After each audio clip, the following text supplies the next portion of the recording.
Hello बच्चों, शुरुआत करेंगे एनिमल किंगडम में पॉरीफेरा से। देखो, पॉरी का मतलब होता है पोर्स, यानी कि इस किंगडम में हम देखेंगे ज़्यादातर एनिमल्स ऐसे होंगे जिनमें पोर्स होंगे, और फेरा का मतलब होता है टू हैव, मतलब ऐसे एनिमल्स जिनके अंदर क्या होते हैं, पोर्स होते हैं। ये कैरेक्टरिस्टिक फीचर है।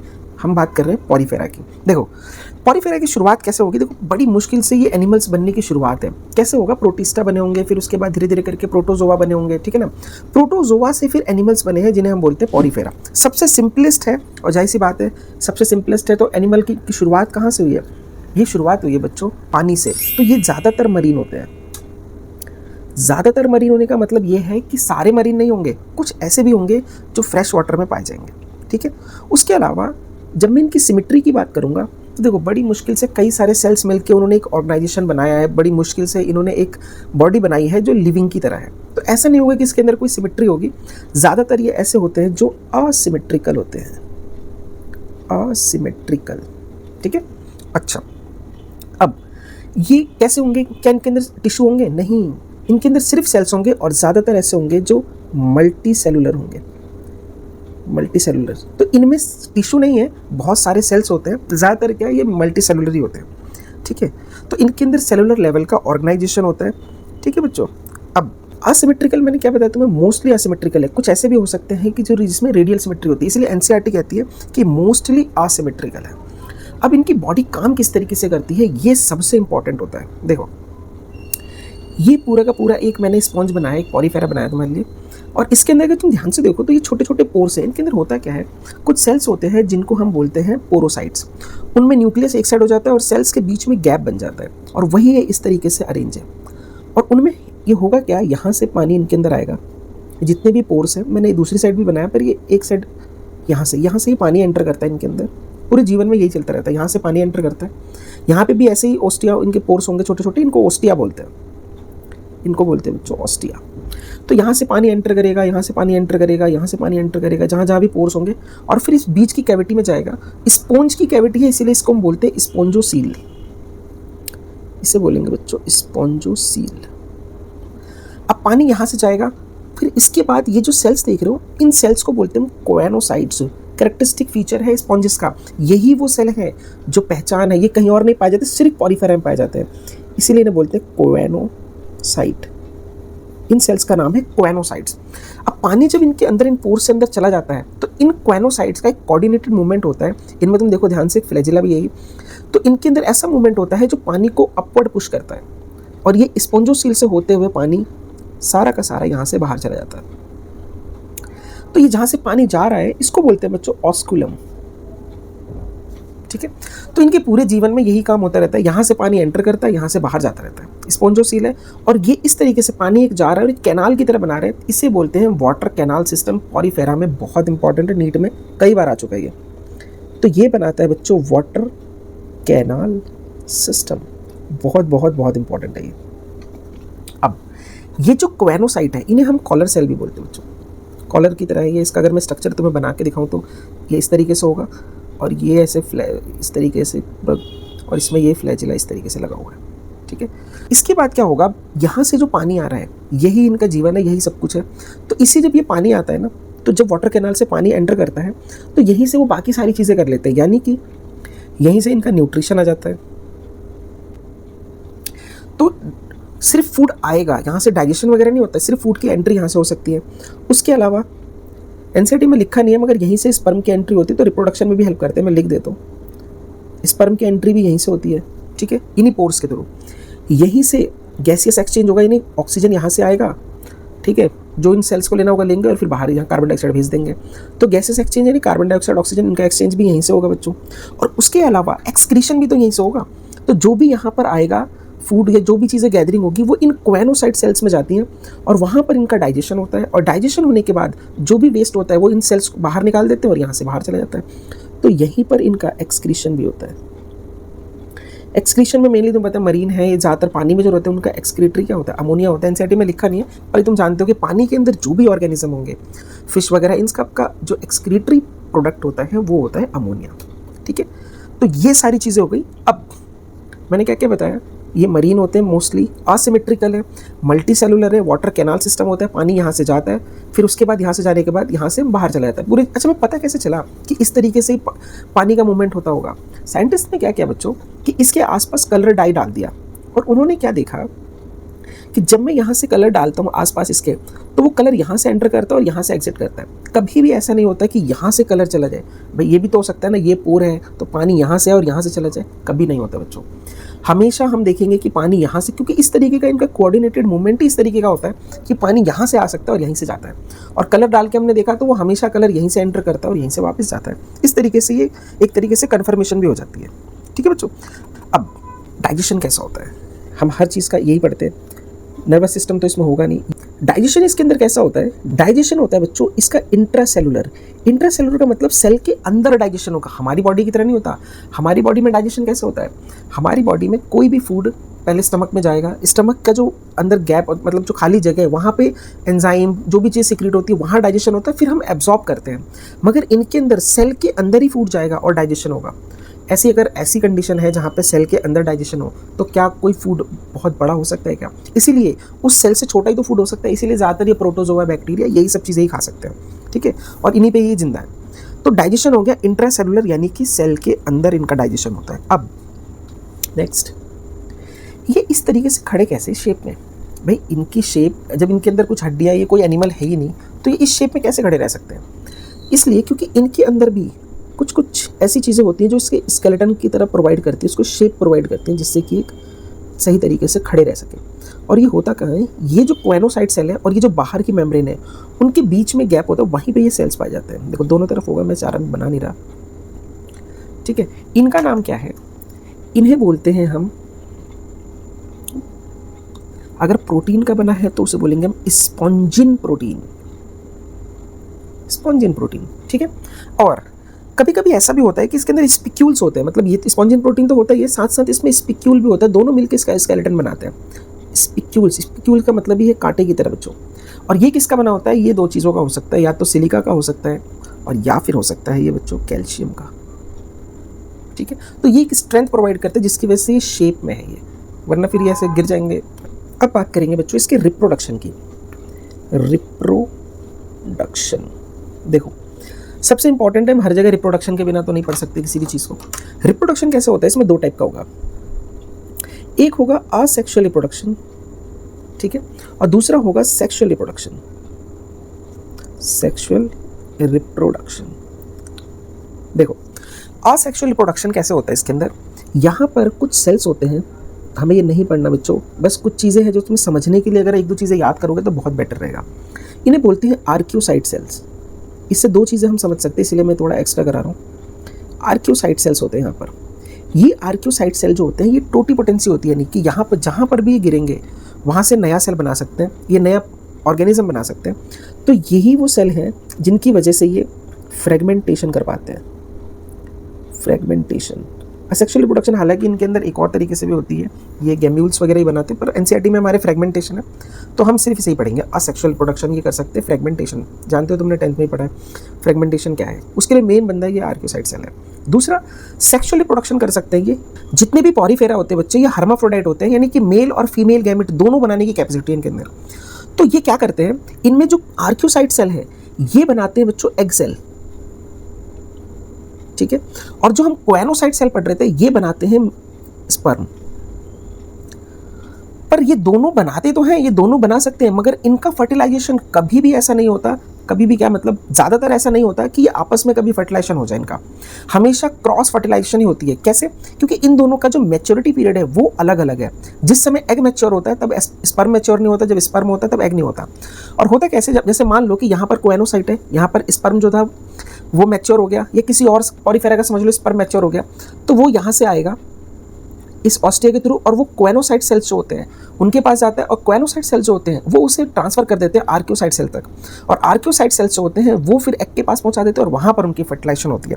इस तरीके से इनका फर्टिलाइजेशन का प्रोसेस है। बहुत ज़्यादा डिटेल हमें नहीं पढ़ना, अगर इतना भी पता हो कि इंटरनल फर्टिलाइजेशन होती है और ये हर्माफ्रोडाइट है तब भी बहुत ज़्यादा है। ठीक है, अब लास्ट है कि इनका डेवलपमेंट कैसे होता है। डेवलपमेंट, इनका डेवलपमेंट होता है बच्चों इनडायरेक्ट। इनडायरेक्ट डेवलपमेंट का मतलब क्या है, पहले एक यंग होगा, यंग के बाद पहले लार्वा बनेगा और लार्वा के बाद एडल्ट बनता है, ठीक है। पहले एक यंग होगा बिल्कुल पॉरीफेरा, फिर उसका एक लार्वा स्टेज होगा और फिर एडल्ट बनता है। और लार्वा जब बीच में आ जाए, और वो कभी भी एडल्ट के जैसा तो दिखता नहीं है, तो जब भी बीच में लार्वा स्टेज आ जाती है उसे हम बोलते हैं इनडायरेक्ट डेवलपमेंट। तो इसमें डेवलपमेंट कैसे होगी? इनडायरेक्ट डेवलपमेंट होगी। जब भी बीच में लार्वा स्टेज होगा, लार्वा के नाम वगैरह में याद रखने की जरूरत नहीं है, तो जब भी बीच में एक लार्वल स्टेज आ जाए तो इनडायरेक्ट डेवलपमेंट होती है, जैसा कि पॉलीफेरा में होता है। समझ गए? 3 एग्जाम्पल है, वो एनसीईआरटी में तुम्हें समझा दूंगा, बिल्कुल सेम वैसे का वैसे याद कर लेना, और कुछ भी नहीं है एनसीईआरटी के अंदर इसके अलावा एक्स्ट्रा, ठीक है। चलो जरा एक बार एनसीईआरटी से देख लेते हैं बच्चों। पॉलीफेरा की एनसीईआरटी समझने से पहले बच्चों देखो, एनिमल है, एनिमल में पहले होते हैं सेलुलर लेवल, डायरेक्ट तो टिश्यू बनेंगे नहीं, तो सेलुलर लेवल में मोस्टली असिमेट्रिकल होते हैं और सिलोम तो हो ही नहीं सकता। ऐसे फाइलम को बोलते हैं पॉलीफेरा, ठीक है, जो अभी हमने पढ़ा है। फिर उसके बाद आते हैं जिसमें टिश्यू हो सकता है, ऑर्गन हो सकता है, ऑर्गन सिस्टम हो सकता है। अब सिमेट्री के बेसिस पे 2 टाइप की सिमेट्री हो गई, रेडियल सिमेट्री और बायलेटरल। रेडियल सिमेट्री में जिनमें सिलोम नहीं होता है ऐसे 2 लोग हैं, एक है सिलेंट्रेटा और एक है टीनोफोरा, ठीक है। और बायलेटरल सिमेट्री और असिलोमेट है, उनमें आता है प्लेटीहेल्मिन्थिस, सूडोसिलोम में एस्क्लेमेंथिस, और सिलोम वाले जितने भी हैं उनमें एलिनिडा, आर्थ्रोपोडा, मोलस्का, इकाइनोडर्मेटा, हेमिकॉर्डेटा और कॉर्डेटा। देखो इकाइनोडर्मेटा पे इस तरीके से एक स्टार बना हुआ है क्योंकि इसका जो लार्वा होता है और इसका जो मैच्योर वाला होता है एडल्ट, उनमें सिमेट्री में थोड़ा सा गड़बड़ होता है, वो हम समझेंगे जब इकाइनोडर्मेटा पढ़ेंगे तब, ठीक है। अब आ जाओ सीधा पॉलीफेरा पे, जो मैंने तुम्हें अभी समझाया वही सेम की सेम बातें एनसीईआरटी में लिखी हुई हैं, ध्यान से समझना, एग्जाम्पल के साथ समझेंगे। देखो पॉलीफेरा जो होता है ऐसे, मतलब जिनके अंदर पोर्स होते हैं, इन्हें हम कॉमनली स्पॉन्जेस भी बोलते हैं, पोर्स होने की वजह से इन्हें स्पॉन्जेस बोल देते हैं।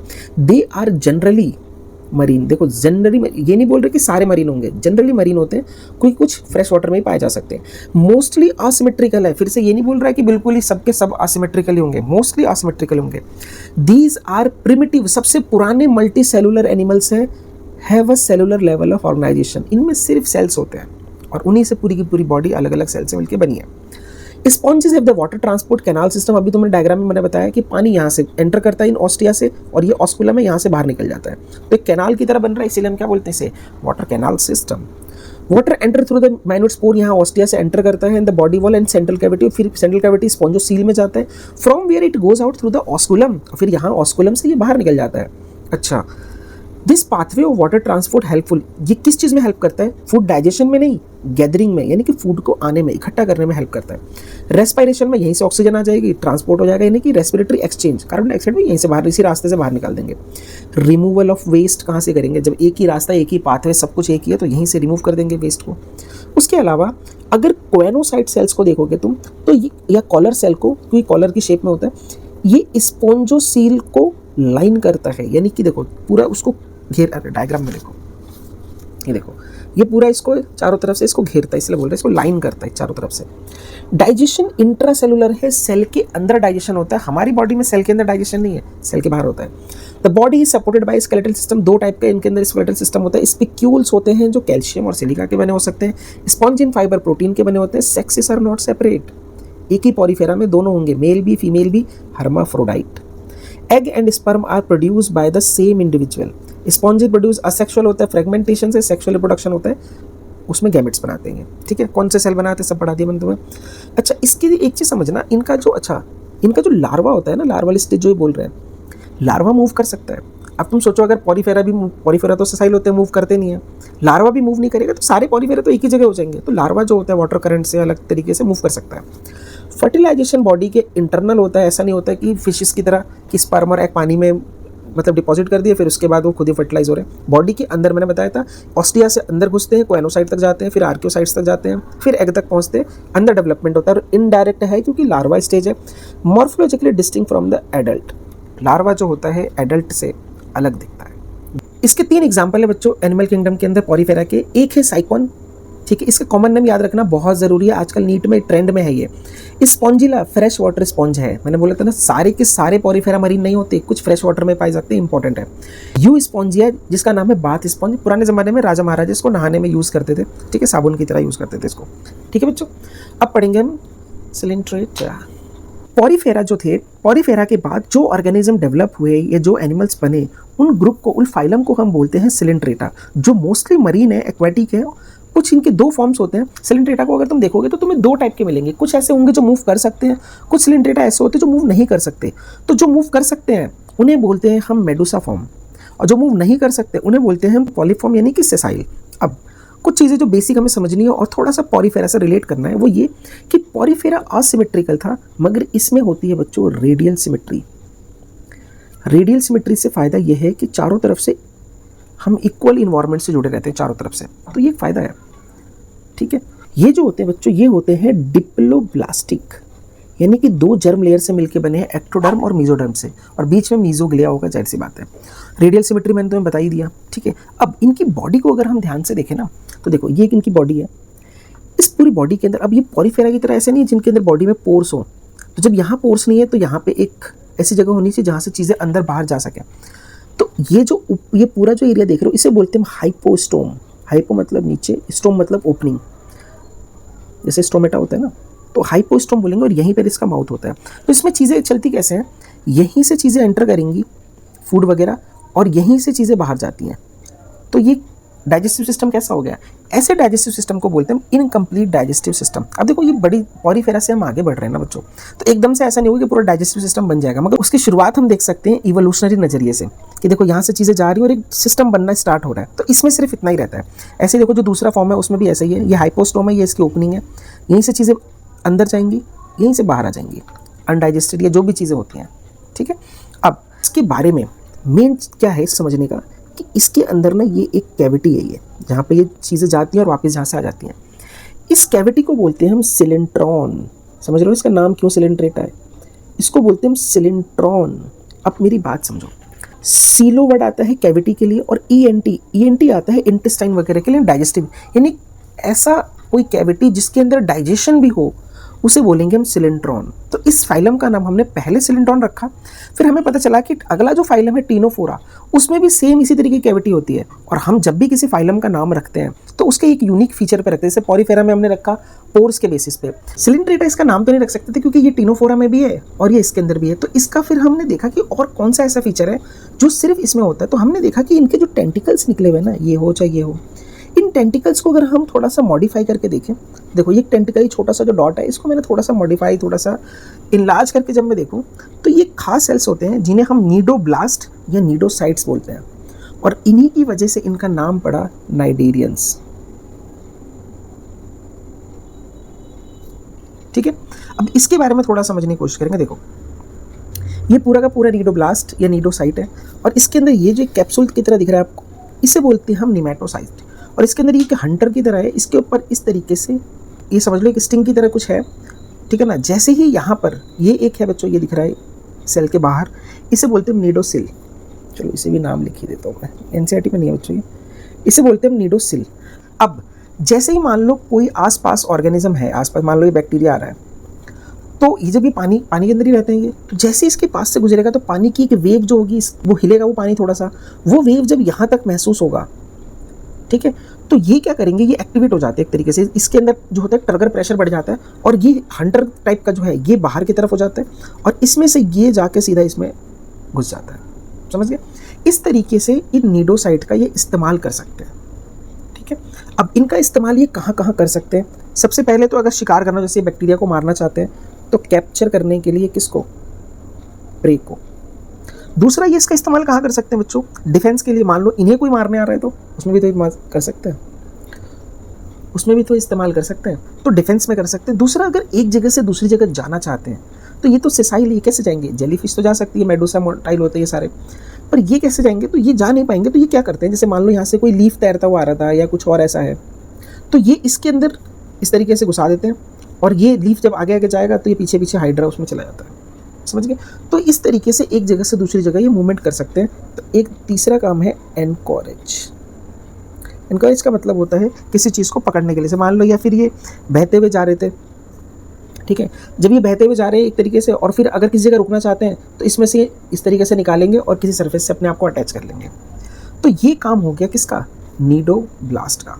तो ये कैरेक्टरिस्टिक फीचर है किसका? सिलिंट्रेटा का। अब इसके बारे में और हम क्या पढ़ सकते हैं? हम पढ़ सकते हैं बच्चों इनका रिप्रोडक्शन किस तरीके से होता है। देखो रिप्रोडक्शन इनका बहुत ही स्पेशल है। रिप्रोडक्शन ये दो फॉर्म में होते हैं बच्चों, जो पॉलिप होते हैं और एक मेडूसा होते हैं। एक ऐसा ऑर्गेनिज्म भी इनके अंदर है जो दोनों फॉर्म में हो सकता है। कैसे? जैसे देखो, इनका जो पॉलिप फॉर्म, उस ऑर्गेनिज्म का नाम बच्चों है ओबेलिया। ओबेलिया में क्या होता है कि जो पॉलिप है ये असेक्सुअल रिप्रोडक्शन जब करेगा, जब भी असेक्सुअल रिप्रोडक्शन करता है तो ये बनाते हैं मेडूसा, यानी कि मूवेबल फॉर्म।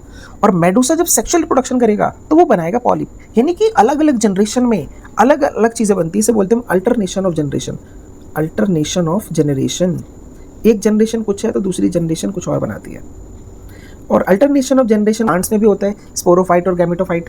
उसमें और इसमें फ़र्क है बच्चों, उसमें जो गैमेटोफाइट होता है वो हैप्लॉइड स्टेज होता है, इसके अंदर दोनों ही क्या होते हैं, डिप्लॉइड। अच्छा, इसे छोड़ो। अब देखो, याद कैसे रखेंगे कब उसका पॉलिप से मेडूसा बनता है तो असेक्सुअल होता है कि सेक्सुअल होता है? देखो, PAM याद रखो बस। पॉलिप असेक्सुअल रिप्रोडक्शन करेगा तो मेडूसा बनेगा, फिर ये मेडूसा आपस में जब गैमेट बनाएंगे, सेक्सुअल रिप्रोडक्शन करेंगे तो अगली जनरेशन बनेगी पॉलिप। फिर पॉलिप असेक्सुअल रिप्रोडक्शन करेगा तो अगली जनरेशन बनेगी उसका मेडूसा। तो अलग अलग जनरेशन सेक्सुअल और असेक्सुअल में ओबेलिया में कन्वर्ट हो सकते हैं। ये किसकी पहचान है बच्चों? ये है सिलिंड्रेटा में। ठीक है, इसके अलावा इसको हम मेटाजेनेसिस भी बोलते हैं, तो ये वाले लिख दो बच्चों, मेटाजेनेसिस। ठीक है, अब NCERT में कुछ चीज़ें और है जो मैं तुम्हें NCERT में समझा दूंगा, जैसे कोरल्स वगैरह क्या होती हैं, किस तरह से बनी होती हैं, ये सब चीज़ें NCERT से, और इसके एग्जाम्पल भी NCERT समझने की कोशिश करेंगे। देखो बच्चों, सिलिंड्रेटा जो होता है, जिसे हम नाइडेरियन भी बोलते हैं, ये एक्वाटिक हो सकते हैं, मरीन हो सकते हैं, मोस्टली मरीन होते हैं, सेसाइल होते हैं और फ्री लिविंग भी होते हैं। और इनके अंदर सिमेट्री कैसे होती है? Radial symmetry. और नाम नाइडेरिया किससे पढ़ा है इसका? नाइडेरिया इससे पढ़ा है बच्चों क्योंकि इनके अंदर नीडोब्लास्ट सेल होते हैं। कौन से सेल होते हैं? नीडोब्लास्ट, जिन्हें हम नीडोसाइट भी बोलते हैं, जिसके अंदर एक कैप्सूल होता है जिसे हम निमेटोसिस्ट बोलते हैं, जो कि टेंटिकल्स पे होता है और उनकी बॉडी पे पाया जाता है। कहीं भी हो सकता है, इनकी बॉडी पे हो सकता है, टेंटिकल्स पे हो सकता है। अच्छा, अब इसका काम क्या है? Cnidoblast are used for anchorage, चीज़ों को एंकर करने के लिए, पकड़ने में हेल्प कर सकते हैं, एक जगह से दूसरी जगह मूवमेंट इससे कर सकते हैं, अपने आप को बचाने के लिए और उससे मारने के लिए। भाई तलवार से हम बचा सकते हैं तो मार भी सकते हैं। Cnidarians exhibit tissue level of organisation, इनमें नेक्स्ट लेवल है, उसमें सिर्फ जब हम पॉलीफेरा पढ़ रहे थे सिर्फ उसके अंदर सेलुलर लेवल था, इससे एडवांस है, टिश्यू लेवल है और डिप्लोब्लास्टिक है ये। ठीक है, they have the central gastrovascular cavity, जिसके अंदर सिंगल ओपनिंग है। मैंने बताया तुम्हें इसके अंदर वेस्कुलर कैविटी का नाम क्या है? सिलिंट्रॉन, और सिंगल ओपनिंग है, वहीं से चीज़ें जाएंगी, यहीं से वापस आएंगी। इसी वजह से इनके अंदर डाइजेशन इनकम्प्लीट डाइजेशन होगा। अच्छा, mouth on the hypostome, open ऊपर की तरफ एक छोटी सी ओपनिंग होती है, वहीं पे इसका माउथ होता है। सबसे कमाल की चीज़ इसमें क्या है? डाइजेशन इसका एक्स्ट्रा सेलुलर और इंट्रा सेलुलर दोनों है, यानी कि जब कैविटी के अंदर फूड जाएगा तो थोड़ा सा वहाँ डाइजेस्ट होगा और फिर उसके बाद सेल के अंदर जाके पूरा डाइजेशन होगा। तो इस तरीके से इनका डाइजेशन होता है। पॉलीफेरा में सिर्फ इंट्रा सेलुलर था तो लिमिटेड हो गया था कि सिर्फ छोटी चीज़ें ही खा सकते थे, मगर इनके अंदर एक्स्ट्रा सेलुलर भी है तो थोड़ी और बड़ी चीज़ों को ये खा सकते हैं। अब some of the cnidarians are coral of a skeleton compose of calcium carbonate. कुछ नाइडेरियंस ऐसे होते हैं जिनका जो स्केलेटन होता है वो कैल्शियम कार्बोनेट का बना होता है, जिन्हें हम कोरल्स बोलते हैं। कोरल रीफ्स आपने सुना होगा, ऑस्ट्रेलिया में जो है वहाँ पर है। उसके अलावा cnidarian exhibit two basic body, इनकी बॉडी दो फॉर्म में होती है। कुछ नाइडेरियंस होते हैं पॉलिप और कुछ नाइडेरियंस होते हैं मेडूसा। द फॉर्मर यानी कि पहले वाला यानी पॉलिप सेसाइल होता है, मूव नहीं कर सकता। हाइड्रा है, हाइड्रा कितना बड़ा होता है बच्चों? ये पेन का नोक दिख रहा है, इतना बड़ा हाइड्रा होता है बस, सेसाइल होता है। उसके अलावा सिलेंड्रिकल फॉर्म होती है और वो देखने में कैसा होगा? सिलेंडर की तरह। उसके अलावा इसकी जो दूसरी फॉर्म है, एग्जाम्पल है इसका हाइड्रा और डेंसिया। दूसरी फॉर्म है वो अम्ब्रेला की तरफ होता है, फ्री मूविंग होता है। ऑरेलिया यानी जेलीफिश, जेलीफिश तुमने देखा है, मूव कर सकती है, खतरनाक होती है। उसके अलावा those cnidarian which exhibit both form, जिनके अंदर दोनों हो सकता है, यानी कि वो पॉलिप भी बन सकते हैं और मेडूसा भी बन सकते हैं, उन्हें बोलते हैं हम अल्टरनेशन ऑफ जनरेशन या मेटाजेनेसिस। अच्छा, पॉलिप जब बनते हैं मेडूसा तो असेक्सुअली बनते हैं, और मेडूसा से जब पॉलिप बनते हैं तो सेक्सुअली बनते हैं। ऐसा सिर्फ ओबेलिया में होता है। एग्जाम्पल बहुत बहुत बहुत इंपॉर्टेंट है इसके। ठीक है, देखो क्या क्या एग्जाम्पल है। फाइसीलिया, पोर्तुगीज मैन ऑफ वॉर, यानी देखने में ऐसा लगता है जैसे पोर्तुगीज के नाव वगैरह जो होती थी उनकी तरह इनका स्ट्रक्चर होता है। अडेम्सिया, सी एनिमोन, एक एनिमोन बोलते हैं एक तरीके से राक्षस टाइप का, देखने में ऐसा लगेगा वो है। पेनेंटुला, पेन की तरह दिखता है, डायग्राम में देखो तुम्हें आराम समझ आएगा। सी फैन, फैन की तरह होता है, डायग्राम में देखो समझ में आएगा। गोर्गोनिया बोलते हैं इसको। मेएंड्रीना, ब्रेन कोरल, ये ऐसा होता है, देख के ऐसा लगता है जैसे ब्रेन हो, डायग्राम में तुम्हें आराम से समझ आएगा बच्चों। बायो की चीज़ों को समझते रहो बच्चों, लाइक डिसलाइक जो अच्छा लगता है वो करो, बट बायो समझो।